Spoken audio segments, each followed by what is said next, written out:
நம்முடைய பிதாவாகிய தேவனாலும் நம்முடைய இரட்சகராகிய இயேசு கிறிஸ்துவினாலும் உங்களுக்கு கிருபையும் சமாதானமும் உண்டாவதாக.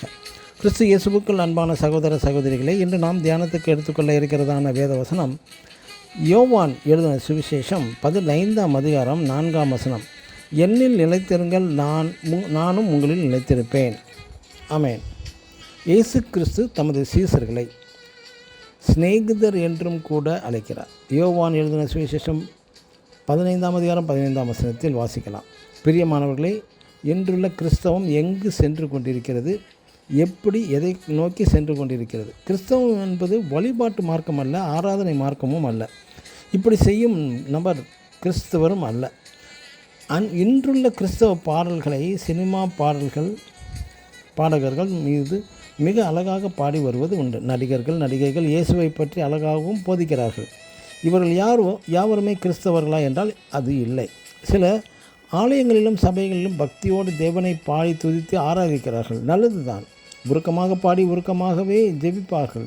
பிரியமானவர்களே, நீங்கள் ஜெபிக்கும் ஆராதிக்கும் அந்த கிறிஸ்து உங்களில் வாசம் பண்ணுகின்றாரா?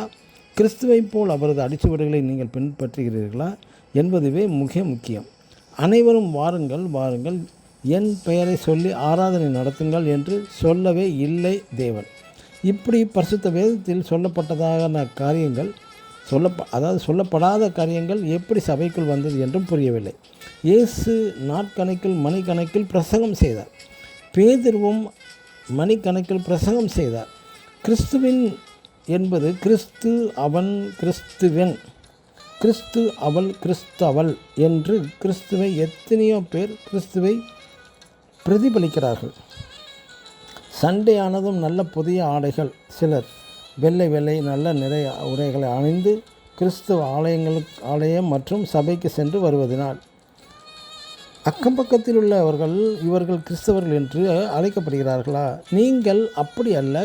இயேசு கிறிஸ்து நான் இந்த உலகத்திற்கு ஒளியாக இருக்கிறேன். அதாவது தனக்குத்தானே வெளிச்சம் தரும் ஒளி அல்ல. வெளிச்சம் என்பது, ஒளி என்பது மற்றவர்களுக்கு பிரதிபலித்து மற்றவர்களை வெளிச்சத்தில் நடத்துவதே அதன் பொருள். வெளிச்சம் என்பது வெளிச்சத்தின் தாழ்மையை தேவன் போல் இயேசு கிறிஸ்துவை போல் பிரதிபலிக்கிறோமா? இயேசு கிறிஸ்துவை போல் நடிகை போல நகைக்கிறோமா? இயேசு கிறிஸ்துவை போல் மாதிரி ஜீவியம் நம்மிடம் உண்டா? வாழ்வது மிக மிக முக்கியம். ஆமென். God bless you.